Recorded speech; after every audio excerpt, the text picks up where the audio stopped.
semuanya. Pada kali ini kita akan membahas mengenai metabolisme. Langsung aja yuk kita simak videonya. Apa sih metabolisme? Metabolisme adalah serangkaian proses kimia yang terjadi di dalam tubuh untuk menghasilkan energi dan mendukung fungsi kehidupan.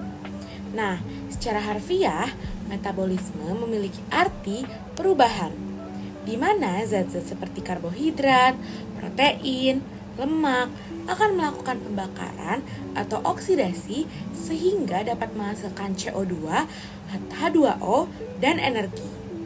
Proses ini mencakup dua kategori utama, yaitu anabolisme dan katabolisme. Anabolisme sendiri merupakan proses pembentukan molekul kompleks dari molekul sederhana. Contohnya seperti sintesis protein dan asam amino. Sebaliknya, katabolisme adalah proses pemecahan molekul kompleks menjadi lebih sederhana untuk menghasilkan energi, seperti pemecahan glukosa dalam respirasi seluler.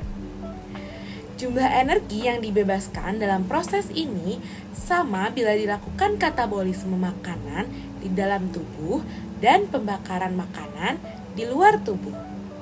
Energi yang dibebaskan oleh proses katabolik di dalam tubuh tampak sebagai energi kerja, energi yang disimpan, dan energi panas tubuh. Kecepatan metabolisme seseorang ditentukan oleh beberapa faktor. Salah satunya seperti usia, jenis kelamin, komposisi tubuh, dan aktivitas fisik. Kecepatan metabolisme basal atau basal metabolic rate atau basal metabolic rate yang biasa dikenal BMR adalah jumlah energi yang dibutuhkan tubuh untuk menjalankan fungsi dasar saat beristirahat, seperti bernafas dan mempertahankan suhu tubuh. Salah satu faktor yang mempengaruhi kecepatan metabolisme adalah konsumsi oksigen. Oksigen ini tentunya sangat penting dalam respirasi seluler, di mana glukosa diubah menjadi ATP atau energi. Semakin tinggi konsumsi oksigen, semakin tinggi pula tingkat metabolisme seseorang. Konsumsi oksigen ini dapat diukur dengan VO2 max atau kapasitas maksimal tubuh dalam menggunakan oksigen selama aktivitas fisik. Semakin tinggi VO max seseorang, semakin efisien tubuhnya dalam menghasilkan energi dan membakar kalori. Untuk meningkatkan kecepatan metabolisme dan efisiensi konsumsi oksigen, seseorang dapat melakukan aktivitas fisik yang teratur, terutama seperti latihan kardio atau latihan kekuatan. Pola makanan yang sehat dengan protein yang cukup juga berperan dalam meningkatkan metabolisme loh.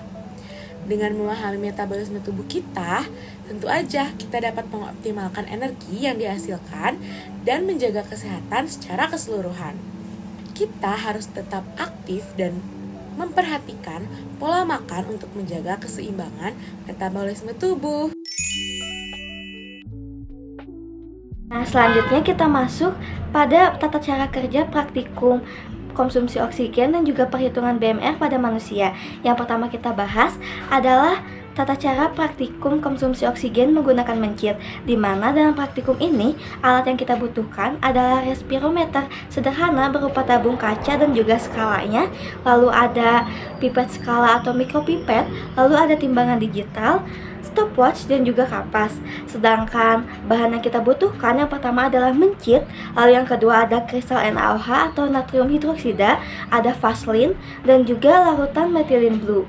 Masuk ke langkah kerjanya, yang pertama adalah persiapan alat dan juga bahan. Yang pertama, timbang mencit menggunakan timbangan digital, lalu catat hasil berat badannya. Setelah itu, bungkus kristal NaOH dengan kapas dan masukkan ke dalam tabung di respirometer. Setelah itu kita masuk ke bagian pemasangan mencit dalam respirometer, di mana mencit kita masukkan ke dalam tabung respirometer dengan hati-hati. Setelah itu tutup rapat dan pastikan tidak ada udara yang masuk.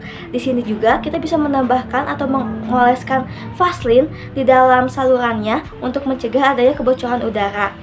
Nah, setelah itu larutan larutan metilin blue kita simpan dalam skala respirometer sebagai indikator pergerakan udara. Nah, langkah yang terakhir adalah pengamatan konsumsi oksigen, di mana kita menjalankan stopwatch dan juga mencatat waktu saat metilin blue mulai bergerak. Lalu amati dan ukur perpindahan metilin blue setiap menit dan kita lakukan selama 10 menit untuk menghasilkan rata-rata konsumsi oksigen pada mencit. Nah, untuk praktikum selanjutnya mengenai praktikum pengukuran BMR pada tubuh manusia, alat yang kita butuhkan adalah timbangan berat badan, pengukur tinggi badan, ada tabel BME atau tabel metabolic energy, lalu ada kalkulator dan juga aplikasi khusus pengukur BMR. Setelah itu, ada kertas dan juga alat tulis untuk mencatat hasil perhitungan, di mana bahan yang kita butuhkan adalah data tinggi badan, data berat badan, dan juga tabel BME. Masuk ke langkah kerjanya, yang pertama itu kita mencari data fisik dulu, di mana dalam praktikum kali ini kita itu mengukur tinggi badan dan juga mengukur berat badan dari setiap anggota lalu mencatatnya, dan setelah itu kita menghitung luas permukaan tubuh melalui rumus Dubois seperti ini. Nah, melalui rumus ini kita itu bisa menentukan luas permukaan tubuh seseorang dan juga kita mencatatnya. Lalu masuk ke perhitungan BMR, di mana yang pertama itu kita mencari nilai BME dulu menggunakan tabel BME berdasarkan luas permukaan tubuh. Setelah itu kita menghitung BMR dengan rumus seperti ini. Nah, dengan rumus ini kita itu bisa mengetahui basal metabolic rate dari tubuh seseorang, di mana praktikum ini itu kita menghitung pengukuran BMR pada setiap anggota kelompok. Dan terakhir itu kita mencocokkan hasil penghitungan BMR menggunakan perhitungan manual dan juga menyocokkannya dengan perhitungan yang dilakukan dengan aplikasi khusus pengukur BMR. Nah, setelah kita cocokkan, ternyata hasil pengukuran menggunakan aplikasi dan juga manual hampir sama nilai BMR-nya.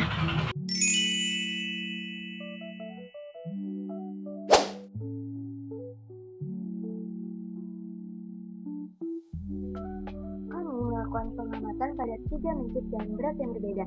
Pada mencit yang pertama dengan berat 6,9 gram, konsumsi oksigen pada hasil yang pertama atau menit pertama menunjukkan 0,10 per menit.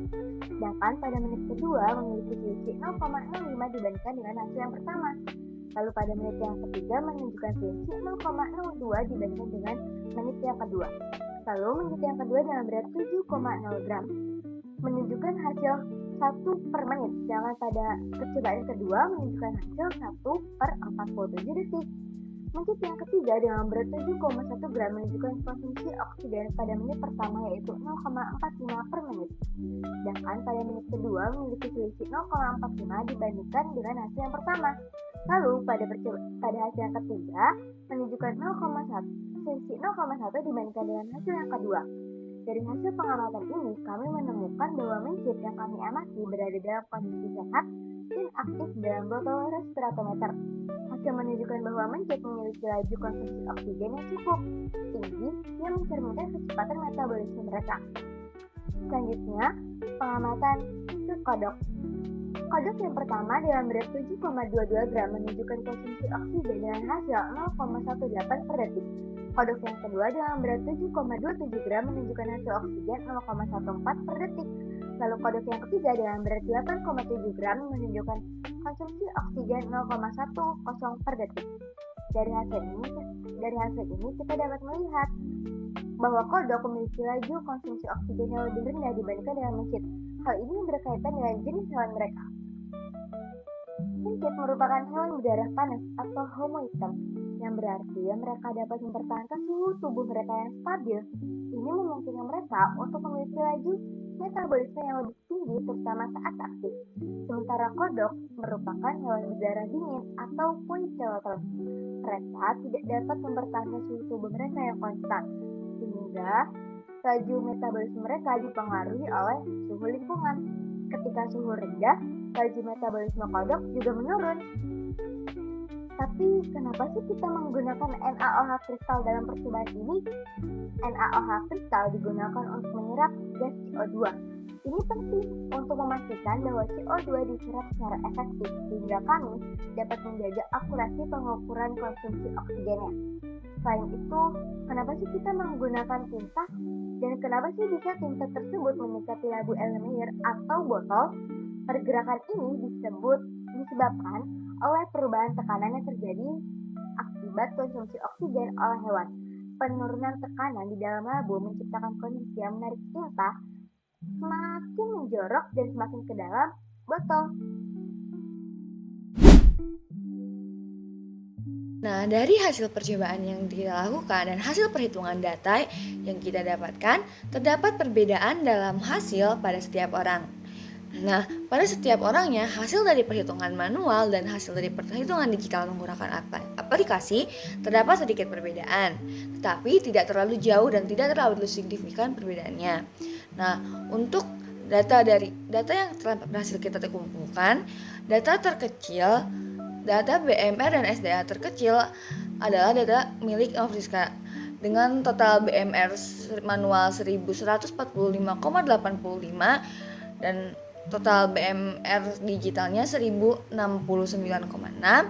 dan data BMR tertingginya ada pada Devani dengan total hasil manualnya 1306,99 dan 1216,5. Nah, adanya perbedaan BMR antar anggota ini dapat dipengaruhi berbagai faktor, di antaranya ada usia, jenis kelamin, tinggi badan, berat badan, dan presentasi aktivitas yang dilakukan. Kemudian dalam pengukuran BMR ini digunakan luas permukaan tubuh. Hal tersebut dapat dihitung dengan menggunakan chart Du Bois. Nah, cara menghitung luas permukaan tubuh ini dengan menentukan tinggi badan dan berat badan. Kemudian nantinya akan ditarik garis lurus. Nah, apabila ada titik yang kemudian luas permukaan ini diambil dari satu titik yang dilewati oleh garis lurus tersebut di tengah-tengahnya. Nah, titik tersebut disebut sebagai luas permukaan. Nah, kemudian selain menggunakan luas permukaan tubuh untuk menghitung BMR, digunakan juga BME atau Basal Metabolic Energy. BME ini informasinya ada berupa tabel, yaitu tabel hubungan antara umur dan jumlah kalori yang hilang berdasarkan satuan waktu. Karena anggota kami mayoritasnya berumur 18 tahun, maka kami menggunakan 37,3 sebagai BME-nya. Kalori per hari. Angka 24 di sini merupakan angka 24 ini menunjukkan waktu dalam jam selama seharian. Nah, kemudian apabila semua data tersebut sudah dikumpulkan, maka dihitung secara manual, di mana rumus dari BMR ini yaitu luas permukaan tubuh dikali 24 kalori per hari dan dikali dengan BME-nya. Nah, apabila sudah melakukan perhitungan manual, maka dilanjutkan ke perhitungan digital sebagai pembanding. Nah, adanya perbedaan laju kecepatan metabolisme berdasarkan hasil pengukuran yang telah dilakukan dapat dipengaruhi berbagai hal. Yang terlihat dari data yang kami temukan, hal tersebut perbedaan data tersebut dipengaruhi karena adanya perbedaan tinggi badan dan berat badan, yang tentunya berpengaruh ke perbedaan luas permukaan tubuh. Pada luas permukaan tubuh, orang-orang yang memiliki luas permukaan tubuh lebih luas dibanding yang lainnya memiliki laju kecepatan metabolisme yang cenderung tinggi dibandingkan orang-orang yang memiliki luas permukaan tubuh yang kecil. Kemudian ada beberapa faktor lain yang dapat mempengaruhi, yaitu usia, di mana orang-orang dengan usia muda cenderung memiliki laju kecepatan metabolisme yang lebih tinggi dibanding orang-orang dibandingkan dengan orang-orang yang sudah berusia lanjut. Hal tersebut karena pada saat muda, orang-orang tersebut lebih aktif menjalankan aktivitas dan juga sel-sel pada tubuhnya masih aktif beregenerasi.